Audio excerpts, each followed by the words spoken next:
금요기도에 오신 성도님들 환영하고 축복합니다. 로마서 4장 13절로 25절 읽었습니다. 벌써 로마서 4장 마무리가 되네요. 계속해서 강조합니다. 믿음이다. 믿음이고 구원은 믿음으로 말미암는 것이고 행위가 아니다. 율법이 아니다. 그 말씀을 계속해서 반복하고 있어요. 계속 반복되는 말씀을 우리가 이제 로마서 1장부터 지금 이제 4장까지 오면서 반복되다 보니까 이게 사실은 이제 같은 내용을 계속 설교하기도 사실은 이렇게 좀 여의치가 않습니다. 그러나 중요하기 때문에 우리가 로마서에서 말씀하는 믿음이 뭔지, 그리고 이 믿음으로 우리가 살아가는 체질이 바뀌어야 돼요. 우리가 믿음으로 구원을 받고 믿음으로 인해서 우리가 하나님 자녀가 되고 하나님 백성이 되고 구원을 얻었는데 이 믿음이 사실은 출발이고 또 가장 중요한 것이고, 믿음은 계속해서 우리가 붙들어야 할 것인데 우리가 신앙생활을 하다 보면요, 믿음이 아니라 행위로 계속 바뀌는 그런 경향이 있어요. 그래서 믿음이라고 하는 것은 은혜 아닙니까? 은혜. 그래서 이 은혜가 우리 안에 사라지면 유대인처럼 되는 거예요. 또 유대인들을 뭐라고 합니까? 판단하는 사람, 정죄하는 사람. 그래서 너 판단하는 자요. 이런 식으로 사도 바울이 유대인들을 향해서, 그리고 이 땅에 살아가는 윤리적인 어떤 그런 사람들을 향해서, 그런 사람들의 특징은 판단하고 정죄하고 비판하는 거거든요. 은혜가 떨어지면 그런 모습으로 되는 거예요. 그래서 결국은 우리가 계속해서 우리가 점검해야 하는 것이 믿음이고요. 이 믿음 위에 바로 서야만 그 다음에 따라오는 것이, 요구되는 것이 율법이죠. 그런 내용을 계속 반복하고 있는데, 오늘 본문에는요, 이제 그런 구약에서 그럼 가장 믿음의 사람 누구냐? 가장 대표적인 인물이 두 명이죠. 아브라함과 다윗이죠. 그래서 앞에는 그 다윗의 말을 인용을 했었고요. 7절, 8절에도 나오고, 이제 아브라함에 대해서 이제 예를 들면서 말씀을 합니다. 그러니까 아브라함이 하나님께 의롭다함을 받은 시기가 할례 전이냐, 할례 후냐, 율법을 받기 전이냐, 율법을 받고 난 후냐, 뭐 이런 걸 먼저 말했잖아요. 그러면서 이제 아브라함이 믿음으로 어떻게 하나님께 의롭게 됐는지 그 과정에 대해서 오늘 본문에서 좀 상세하게 설명을 하고 있습니다. 우리가 앞서서 살펴봤지만 로마서에 나타난 구원, 이것은 첫 번째 믿음으로만 구원받는다. 여러분 이거 딱 아셔야 됩니다. 그래서 자기 행위로 의로워질 수 있는 사람이 한 명도 없다. 모든 사람이 죄를 범하였으며 하나님의 영광에 이르지 못하는 것입니다. 그래서 우리는 보세요, 출발점이 다른 거예요. 세상의 종교들은 내가 행위로 법을 지켜서 내가 고행을 해서 내가 어떤 선을 행해서 내가 신의 경지에 이르는 겁니다. 해탈에 이르고 열반에 이르고 어떤 신에게 도달하는 것. 출발점이 나에게서 시작하는 거예요. 그러나 성경은 분명히 말합니다. 모든 사람이 죄를 범하였음에 하나님의 영광에 이르지 못한다. 우리는 하나님께 나아갈 수가 없는 존재입니다. 그래서 하나님께서 우리에게 오시는 것. 하나님께서 우리에게 오시는 것. 복음의 출발은 하나님입니다. 하나님이 우리에게 오신 것. 이게 복음이에요. 우리가 가려고 하면 도무지 갈 수가 없습니다. 근데 하나님께서 우리에게 오셨다. 그래서 그것을 믿는 믿음으로만 구원받는다. 이게 우리가 앞서서 살펴봤던 가장 핵심 내용이고요. 그리고 두 번째는 구원이라고 하는 것은 하나님의 선물이라는 거예요. 은혜라는 거예요. 자격이 아닙니다. 조건이 아닙니다. 출신이 아닙니다. 어떤 태생에 의해 결정되는 것이 아니다라고 하는 거죠. 그런데 유대인들은 어떻습니까? 자기들은 선민이라는 거죠. 아브라함의 육신의 후손이라는 거죠. 4장 1절에 그렇게 말하지 않습니까? 그런즉 육신으로 우리 조상인 아브라함이 무엇을 얻었다 하리요, 그렇게 말해요. 자, 아브라함은 분명히 육신으로는 이 유대인들의 조상이 맞습니다. 그런데 오늘 본문에도 뭐라고 합니까? 16절 보십시오. 그러므로 상속자가 되는 그것이 은혜에 속하기 위하여 믿음으로 되나니 이는 그 약속을 그 모든 후손에게 굳게 하려 하심이라. 율법에 속한 자에게뿐만 아니라 아브라함의 믿음에 속한 자에게도 그러하니 아브라함은 우리 모든 사람의 조상이다. 그렇게 말씀하죠. 그러니까 아브라함은 육신의 조상, 그 테두리 안에 머물지 않는다는 거죠. 하나님께서 주목하시는 것은 혈통이 아니라는 거예요. 하나님이 주목하시는 것은 아브라함 속에 있었던 믿음이고, 그 믿음을 소유했다면 누구나 아브라함의 후손이다. 영적 후손이다. 그래서 이것은 하나님께서 어떤 자격 조건이 아니라 하나님의 은혜의 선물로서 주어지는 것이다. 그것이 구원이다라고 하는 것입니다. 그리고 이 구원은 세 번째 차별이 없다고 말씀했죠. 그래서 유대인이나 이방인이나 차별 없이 믿음으로 누구에게나 이 구원은 임한다라고 하는 것입니다. 그러니까 유대인들은 이 복음이 불편한 거예요. 받아들일 수가 없는 거예요. 그래서 끝까지 할례를 고집하고 율법을 고집하고 행위를 고집하는 거예요. 자기들은 태생이 다르다는 거예요. 그러니까 우리는 출신 성분이 신분이 다르고 너희들과 다르다. 그런 영적 우월감에 빠져 있다 그랬죠. 그래서 복음이 불편합니다. 예수 그리스도를 믿기만 하면 구원받는다라고 하는 그것이 불편한 거예요. 그런데요, 유대인들만 불편한 게 아니라 사실 우리도 불편해요. 우리도 불편합니다. 우리도요, 신앙생활을 오래 하다 보면 영적 우월감에 빠져서 살아갑니다. 그래서 막 예수 믿기 시작한 사람, 이제 막 교회 나오기 시작한 사람이 열심히 하면요, 꼴이 보기 싫은 거예요.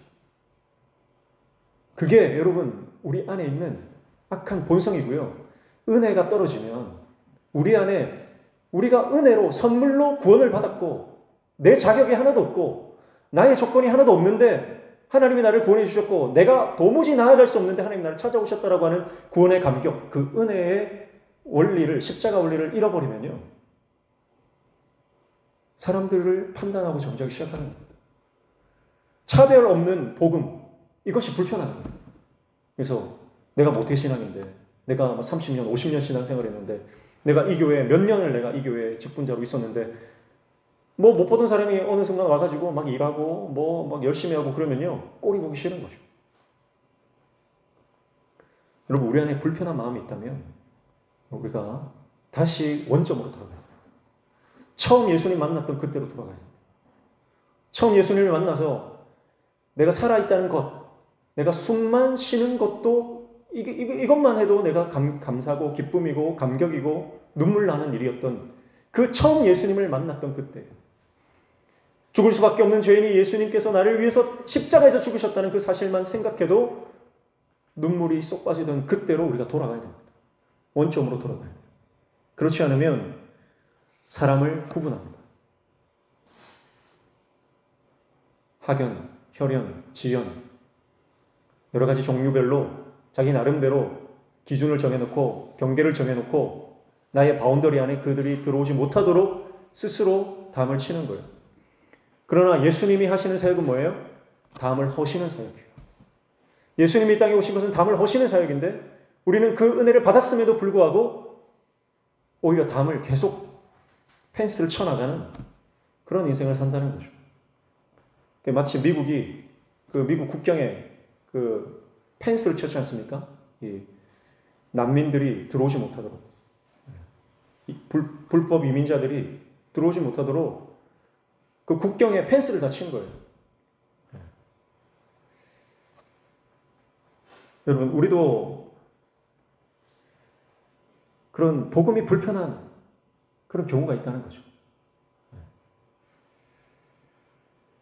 믿음으로 구원받는다라고 하는 이 어마어마한 복음. 이것은 자연스러운 게 아니라 그랬잖아요. 예수님을 믿기만 하면 구원받는다라고 하는 것은 당연한 게 아닙니다. 우리는 너무나 당연하게 이 복음을 받아들이고 예수님을 믿고 있지만 사실은 예수님이 우리를 위해서 이 땅에 오셔서 십자가에 죽으셨다라고 하는 것은 어마어마한 사건이고 이것은 도무지 일어날 수 없는 인류 역사상 일어날 수 없는 변수라고 그랬죠. 그것을 깨달으면 우리 안에 놀라운 감격과 기쁨이 있습니다. 그런데 이제 언짢은 거예요. 내가 신앙생활 좀 오래 하고 교회 생활 열심히 오래 하다 보니까 이제는 내 기준이 생긴 거예요. 내 기준.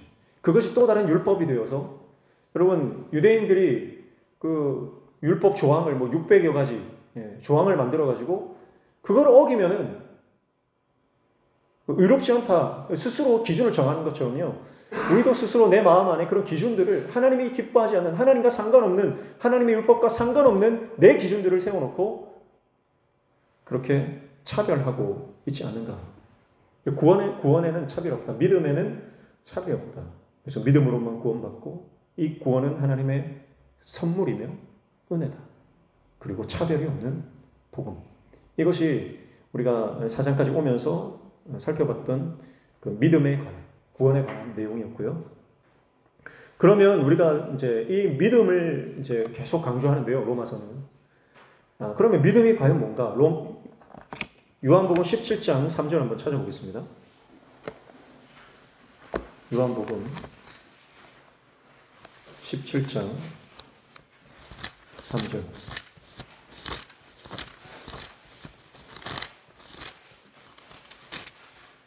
사신 분들 같이 읽습니다. 시작. 영생은 곧 유일하신 참 하나님과 그가 보내신 자 예수 그리스도를 아는 것이니라. 아멘. 자, 영생은 곧 유일하신 참 하나님과 그가 보내신 자 예수 그리스도를 아는 것이니라 그랬죠? 예수 그리스도를 아는 것이 영생이고요. 이것이 믿음이에요. 안다라고 하는 것은 우리가 잘 아는 것처럼 이것은 부부 관계처럼 굉장히 친밀하고 가까운 관계를 말하는 거예요. 그러니까 예수님과 올바른 관계가 회복된 게 믿음이에요. 자, 믿음은요, 어떤 신념, 어떤 확신, 그런 의미에 국한되지 않습니다.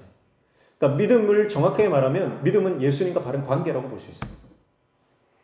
그러니까 예수님과 전혀 내가 관계 없이 교회를 열심히 다니고 나는 구원받는다, 나는 천국 백성이다, 그렇게 생각하는 것은 어쩌면 자기 암시, 자기 체면, 자기 신념일 수 있어요. 믿음이라고 하는 것은 하나님을 바로 알고 그 하나님과 친밀한 관계를 가지는 겁니다.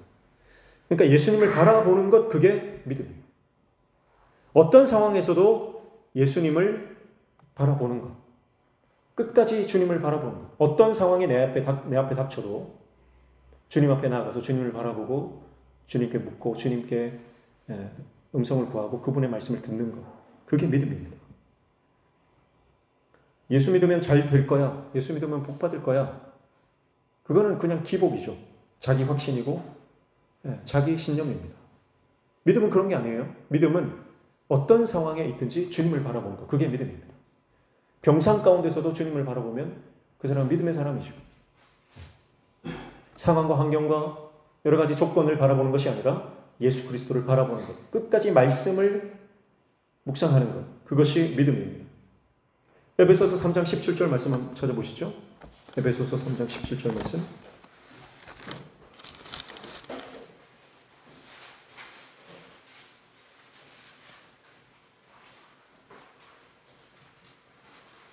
찾으신 분들 같이 있습니다. 시작. 믿음으로 말미암아 그리스도께서 너희 마음에 계시게 하시었고 너희가 사랑 가운데서 뿌리가 박히고 터가 굳어져서 아멘. 자, 믿음으로 말미암아 예수님을 바라보는 것, 그게 믿음이잖아요. 그러면 믿음을 통해서 우리 안에 누가 계신다고요? 예수님이 계신다는 거예요. 내 마음에. 그러니까 여러분, 우리가 뭘 바라보느냐, 뭘 생각하느냐가 결국은 그 사람, 그 대상과 친밀감을 발생시킨다라고 하는 겁니다. 그러니까 예수님을 계속 바라보니까 예수님과 너무 친해지는 거예요. 그래서 주님과 동행하는 거죠. 내 마음에 그분이 있는 거죠. 내 마음에 예수님이 계시다라는 건 무슨 뜻이에요?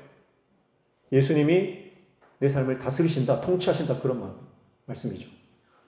그러니까 늘 주님을 바라보니까, 늘 말씀을 바라보니까 어떤 상황이든 주님을 바라보고 말씀을 바라보고 늘 하나님의 뜻을 묵상하고 기도하니까요. 하나님의 다스림, 주님의 다스리심을 받을 수밖에 없는 거죠. 네. 여러분 마음에 누가 있습니까? 지금 여러분 마음을 지배하는 것은 무엇입니까? 내 마음에 너 있다. 그런 말 있잖아요. 내가 바라보는 대상이 내 마음에 있는 거예요. 내 마음에 예수가 있어야 됩니다. 근데 내 마음에 지금 뭐가 있습니까? 내 마음에 그 미워하는 대상이 내 안에 들어있지는 않습니까? 내 마음에 돈이 꽉 차 있지는 않습니까? 내 마음에 걱정이 꽉 차 있지는 않습니까? 내 마음에 어떤 부정적인 감정들이 꽉 차 있지는 않습니까? 어떤 대상을 향한 적개심이 내 안에 가득 차 있지는 않습니까? 분노로 내 마음이 가득 차 있지는 않습니까? 내 마음에 가득 찬 것이 결국은 내가 무엇을 바라보느냐를 증명하는 겁니다.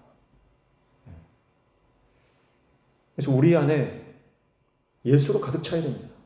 대부분의 사람은 돈이나 자식이나 남편이나 세상 염려들이 가득 차 있어요. 지난 수요일 날 말씀드렸지만 암에 걸렸는데 암 고치려고 자식도 버려두고 자기 암 고치겠다고 전국 팔도를 헤매다가 결국은 이단 목사에게 빠져가지고 거기에서 가산을 다 탕진한 그런 분을 제가 말씀드렸잖아요. 그러니까 진짜 믿음이라고 하는 것은 내가 병들고 아프고 파산을 맞아보고 그럴 때 그때 누구를 바라보느냐. 그때 누구를 바라보느냐. 그때도 주님을 바라본다면, 그때도 예수님을 바라본다면 우리는 믿음의 사람입니다. 그러나 병 한번 고쳐보겠다고 병 고칠 수 있는 사람을 이 사람 저 사람 찾아다닌다면 우리는 하나님을 믿는 사람이 아니다라고 하는 거죠. 내 마음에 뭐가 있느냐. 믿음이 있는 사람은 우리 마음에 예수 그리스도께서 계십니다. 오늘 저와 여러분이 예수님의 통치와 다스리심을 받는 저와 여러분 되시길 축복합니다. 그래서 예수님께서 십자가에서 죽으심으로 우리를 죄에서 건져내 주신 거거든요. 근데 우리가 죄에 그냥 빠져 있는 상태, 그냥 죄에서 내가 나오고 싶은데 나오지 못하는 그 상태가 어떤 상태냐면 저는 중독이라고 생각합니다. 중독. 그러니까 죄는 중독이에요. 그래서 이 죄에서 건질 수 있는 분은 하나님밖에 없습니다. 중독에는 두 가지가 있어요. 물질 중독과 행위 중독이 있어요. 물질 중독이라고 하는 것은 어떤 우리가 먹는 것, 어떤 대상 이런 걸 말합니다. 술이나 담배나 마약 같은 거죠.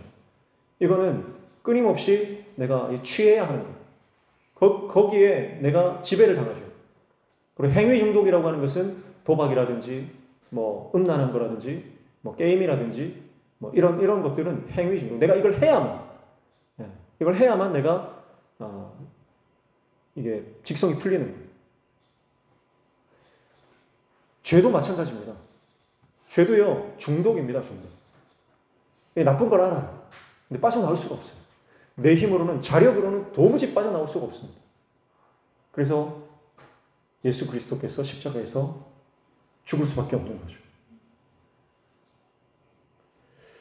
자, 그렇다면 우리에게는요, 나는 믿음이 있다고 생각했는데 성경이 말하는 이 믿음과 내 믿음을 비교해 보면요, 내가 가짜 믿음인 경우가 많아요. 그럼 내가 가짜냐 진짜냐 어떻게 자기를 점검해 보느냐? 세 가지를 점검해 보시면 됩니다. 잘못된 믿음 세 가지는요, 세 가지가 있는데 첫 번째는 약속이 없다는 거예요. 잘못된 믿음의 특징 첫 번째는 약속이 없다는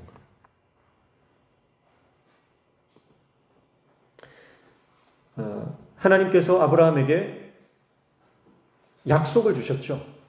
약속을 주셨어요. 그래서 18절 중에 보시면 아브라함이 바랄 수 없는 중에 바라고 믿었으니 이는 내 후손이 이 같으리라 하신 말씀대로 많은 민족의 조상이 되게 하려 하심이라 그렇게 말씀했죠. 말씀대로 아브라함이 받은 게 뭡니까? 약속을 받았죠. 말씀을 받았죠. 그래서 하늘의 별처럼 바다의 모래알처럼 너희 후손이 많아질 것이다. 네 자손이 많아질 것이다. 그래서 그 말씀을 받았고 그 약속을 믿었어요. 약속을 믿었다라고 하는 것은 바라볼 대상이 있다는 뜻입니다. 확실한 대상이 있어요. 예수 그리스도죠. 자, 그래서 말씀대로 많은 민족의 조상이 되게 하려 하심을 했는데 그 앞에 보면 내 후손이 이 같으리라 그랬잖아요. 내 후손이. 여기서 내 후손, 여기에 각주가 돼 있죠. 1번 돼 있고 밑에 가면 뭐라고 돼 있습니까? 주석이 돼 있죠. 주석이. 뭐라고 돼 있죠? 씨라고 돼 있죠. 씨. 자, 이거는요. 씨들이 아니고요. 후손들이 아닙니다. 그러니까 복수가 아니고 단수예요. 그러니까 여기서 말하는 씨는 성경에 나오는 씨는 뭘 말할까요? 성경에 나오는 씨는 예수 그리스도를 말하는 겁니다. 그러니까 아브라함이 믿음으로 하나님께서 보여주신 환상 중에 자신의 후손을 통해서 예수 그리스도가 나올 것을 믿었어요. 그러니까 확실한 대상이 있는 거죠. 아브라함은 약속에 붙드는 확실한 약속에 말씀이 있었다는 거예요. 예수 그리스도를 바라봤다는 겁니다. 우리는 믿음이 있다 말하면서요, 예수 그리스도를 바라보는 게 아니라 내가 원하는 것, 내 소원이나 내 신념이나 내 확신을 가지고 내가 믿음이 있다 이렇게 착각하는 경우가 많다는 거예요. 교회를 다니면서 내가 하나님을 믿는다고 말하는데 사실은 하나님을 믿는 게 아니라 나를 믿는 사람이 많아요. 말씀을 믿는 게 아니라 마태, 마가, 누가, 요한 복음을 믿는 게 아니라 내가 복음을 믿는 거예요. 그래서 하나님의 말씀을 덮어놓고 믿는 겁니다. 여러분, 우리는 약속을 믿어야 됩니다. 하나님의 약속의 말씀. 그러니까 내가 지금 믿음이 있다고 하면서 예수 그리스도를 바라보는 것이 아니라 어떤 내 상황과 내 형편과 내 상황, 내 것을 바라본다면 그것은 온전한 믿음이 아니다라고 하는 것이고요. 두 번째, 잘못된 믿음은 확률적 믿음이 잘못된 믿음이에요. 확률적 믿음. 19절 보십시오. 19절 같이 읽습니다. 시작. 그가 백사나 되어 자기 몸이 죽은 것 같고 사라의 태가 죽은 것 같음을 알고도 믿음이 약하여지지 아니하고, 그렇게 말씀하죠. 아브라함은 확률을 믿었던 믿음이 아닙니다. 자, 확률적 믿음이라고 하는 것은 가능한 것만 믿겠다는 태도예요. 가능한 것만 믿겠다. 경험론적으로 내가 과거에 이런 일이 있었으니까 요거는 가능하겠다. 아니면 간접 경험을 통해서 어떤 사람이 이렇게 했더라, 그러니까 나도 되겠다.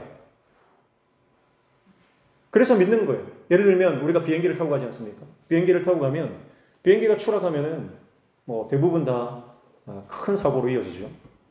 그러나 모든 교통수단 중에서 가장 안전한 수단이 또 비행기라고 하죠. 확률적으로 봐서 그렇습니다. 그래서 우리는 비행기를 타고 가면 이 비행기가 반드시 나를 목적지에 데려다 줄 것이라고 하는 것을 믿잖아요. 그렇죠? 그리고 그를 믿는다라고 말하지만 사실은 그건 믿는 게 아닙니다. 그건 뭐죠? 확률적으로 이 비행기가 추락할 확률이 너무 낮은 거예요.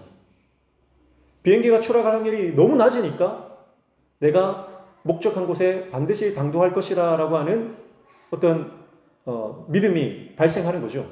그러나 이것은 정확하게 말하면 믿음이 아니라 인지적인 알미죠. 인지적인 지식입니다. 이거를 믿음으로 착각하는 경우가 많다는 거예요. 예를 들면 그런 거죠. 모세가 이스라엘 백성들이 반역했을 때에 장대에 놋뱀을 달아서 세우지 않습니까? 그런데 이거 쳐다보라는 거예요. 이거 쳐다보면 산다는 거예요. 그런데 쳐다본 사람들은 살지만 안 쳐다보는 사람들은 끝까지 안 쳐다봅니다. 왜 안 쳐다보죠? 지금까지 자기 인생에 놋으로 만든 뱀을 보고 죽을 병에서 나은 사람이 있을까요? 없을까요? 그런 경험이 없거든요. 그러니까 불뱀에 물려서 죽어가는 그 상황에서 약을 찾고 의원을 찾고 살아갈 다른 방법을 찾아서 땅을 바라보면서 시간을 낭비하는 거죠. 그러나 하나님 뭐라고 말씀하세요? 네 경험을 의지하지 말고, 네 위성에 의지하지 말고, 네가 가지고 있는 상식에 기대지 말고 말씀대로 순종해라. 땅을 바라보지 말고 하늘 위에 달린 놋뱀을 바라보라. 그러니까 우리는요, 하나님이 말씀하시면 말씀하신 대로 순종하는 믿음이 필요합니다. 제가 그 유기성 목사님 설교를 들어보니까 그런 말씀하시더라고요. 어떤 선교사님이 선교지에서 이렇게 아이가 마당에서 놀고 있는데 갑자기 아이한테 엎드려! 그러는데 엎드려. 이 아이가 놀다가 아버지가 엎드려 하니까 그냥 납작 엎드렸대요. 기어와! 하니까 막 기어왔대요. 그리고 이제 일어나! 하니까 일어났대요. 뛰어와! 하니까 뛰어왔대요.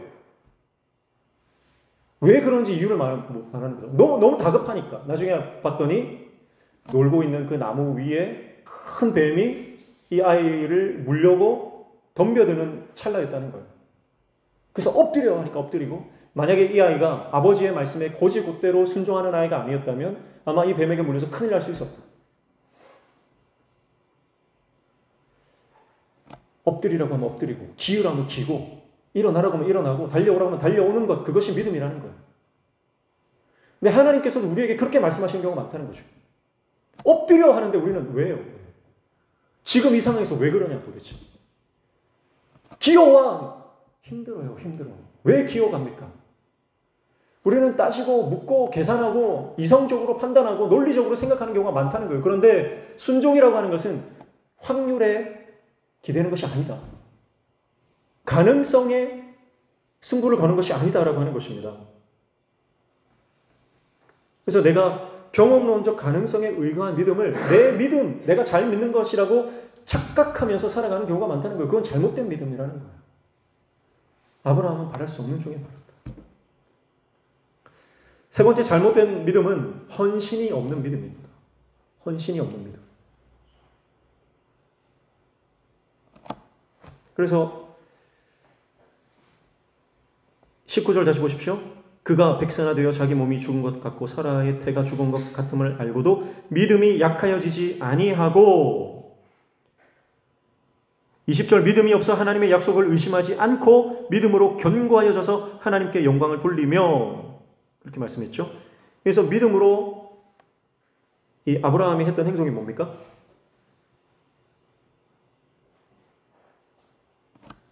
태가 끊긴 아내와 사라와 동침하는 거였어요. 그게 아브라함의 믿음입니다. 헌신이 없는 믿음, 행함이 없는 믿음은 가짜라는 거예요. 잘못됐다는 거예요. 우리는 하나님 앞에 행동하지 않고 자, 우리는 구원받았으니까 율법이 필요 없다. 그렇게 생각하는 사람들도 있거든요. 근데 분명히 로마서에 말씀하잖아요. 로마서는 믿음이 중요하다고 계속해서 강조하지만 그러나 믿음으로 구원받은 자에게 율법은 완성되어져 간다. 견고하게 세워져 간다. 분명히 이렇게 말씀했죠. 3장 마지막 절에 있죠.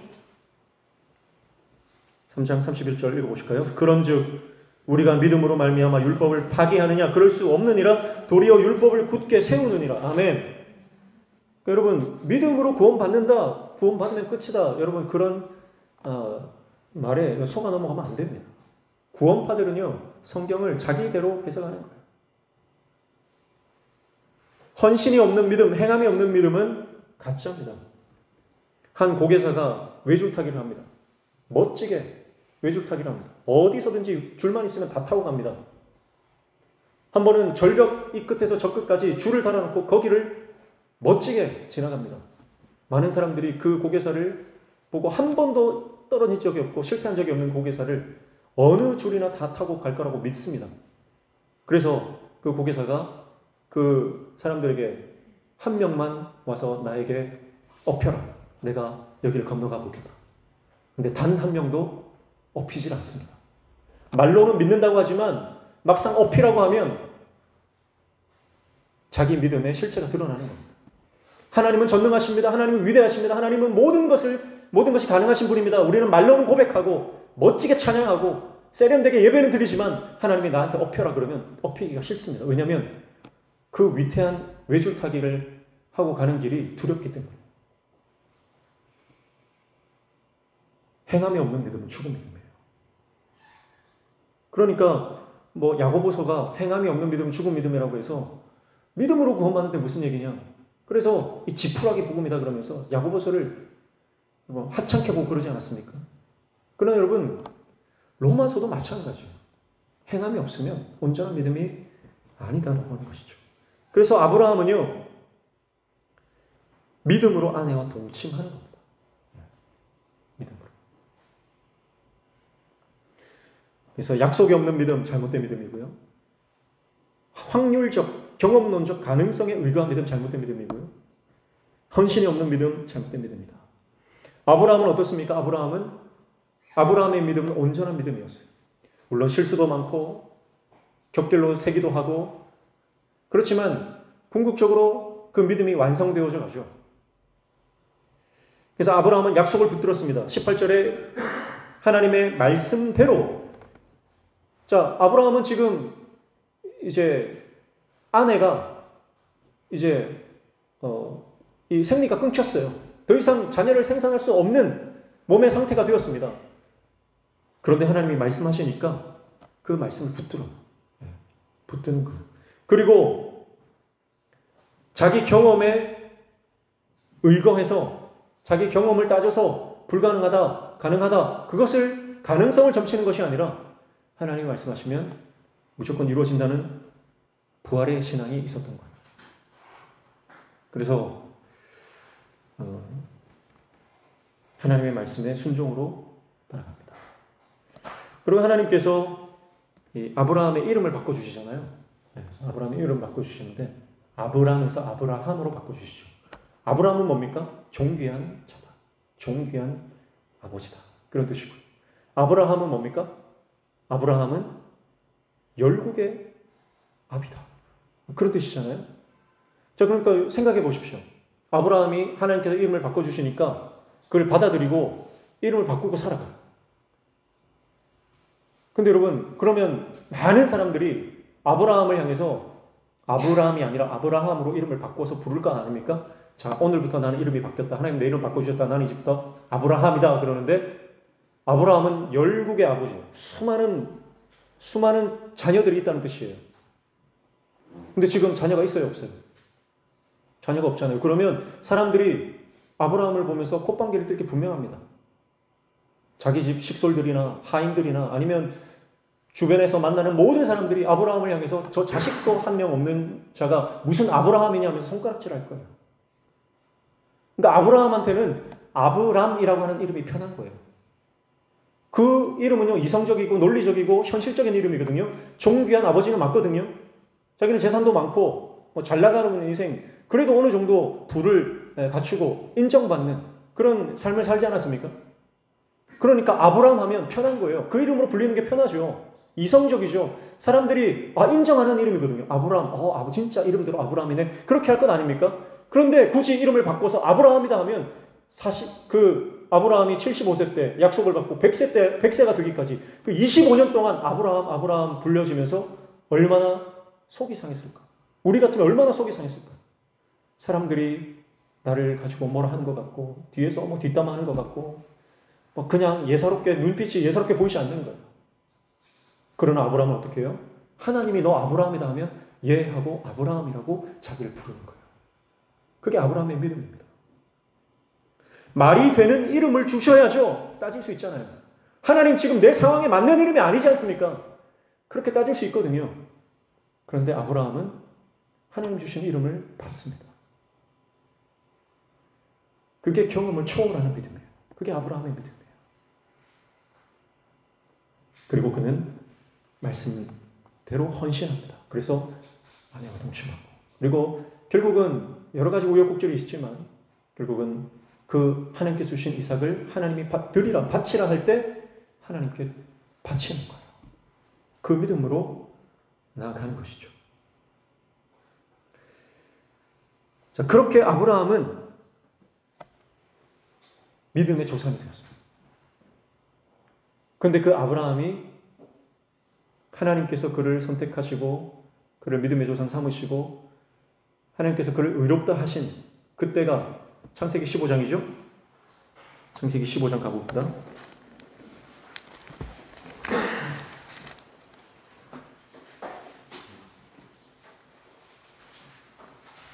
창세기 15장 6절.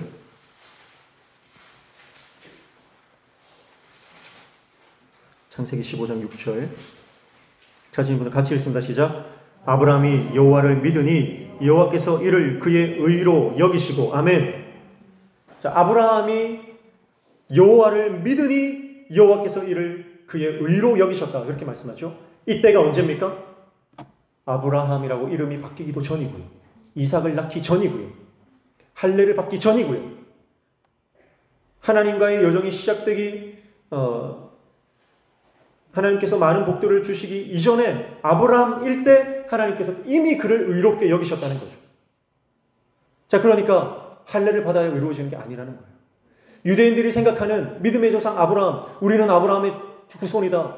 아브라함을 정말 대단하게 높이고 그러면서 자기들은 아브라함처럼 할례도 받았고 율법도 지키고 그래서 우리는 아브라함의 후손이다 생각하지만 바울은 지금 말씀을 근거로 들면서 아브라함은 이때 할례도 안 받았고 율법도 안 지켰고 이때 실수투성이었고 이름도 안 바뀌었고 이삭도 없었다. 율법이 우리를 의롭게 하는 건 아니다. 하나님의 은혜가 아브라함을 선택하셨고 하나님이 선택하시는 그 구원의 여정 가운데 동참하는 믿음으로 하나님 앞에 순종했더니 하나님께서 그것을 의롭게 여겨주셨다. 그것을 말씀하고 있는 것입니다. 자, 그러니까 오늘 이 말씀은요, 사도 바울이 뭘 강조하는 겁니까? 그러니까 하나님 예수 그리스도를 믿어야 한다는 걸 말하는 거예요. 율법이 아니고 할례가 아니고 외적 표지가 아니라 예수 그리스도를 믿으면 하나님께서 구원을 선물로 주신다. 그 말씀을 하고 있는 것입니다. 믿기만 해라. 믿기만 하면 아브라함이 점점 믿음의 사람으로 완성되어져 가는 것처럼 내가 너를 그렇게 만들어 나아가겠다.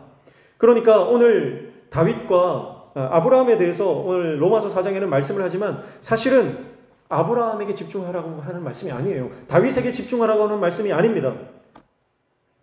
믿음에 집중하라는 거예요.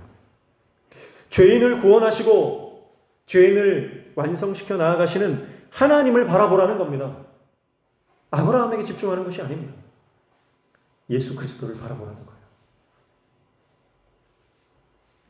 주님을 믿으면 나머지는 하나님의 열심이, 하나님의 성실하심이 나머지는 이끌고 가시는 줄로 믿습니다. 그래서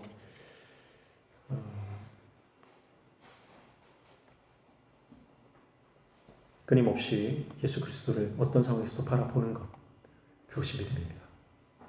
이 믿음을 가지고 끝까지 주님 바라보시길 축복합니다. 우리가 인생을 살아가면서 특별히 신앙생활 하면서요, 저는 우리가 영적인 성장, 영적인 성숙이 더뎌서 답답할 때가 있거든요. 같은 죄에 계속 넘어지고 반복적인 실수 때문에 힘들고 답답하고 좀 절망적인 상황들이 우리 안에 찾아오는 경우가 많아요. 앞서서도 중독에 대해서 말씀을 드렸지만 중독에서 벗어나려면요, 가장 중요한 포인트 중에 하나가 뭐냐면 건강한 자극을 지속적으로 주는 겁니다. 그러니까 건강한 자극에 노출시키는 거예요, 자기를. 마약에 손을 대면요, 그 마약에 한번 빠지면, 중독이 되면 마약을 끊기까지 9개월 정도의 시간이 필요합니다. 그러니까 단약을 하고 9개월 정도의 시간이 이 약을 끊어야 뇌가 회복이 된대요. 안 그러면 지금 뇌가 지금 망가진 상태에서 끊임없이 약을 찾게 돼 있어요. 그래서 9개월 정도 약을 끊으면 이제는 정상적인 생활이 가능하다는 거예요.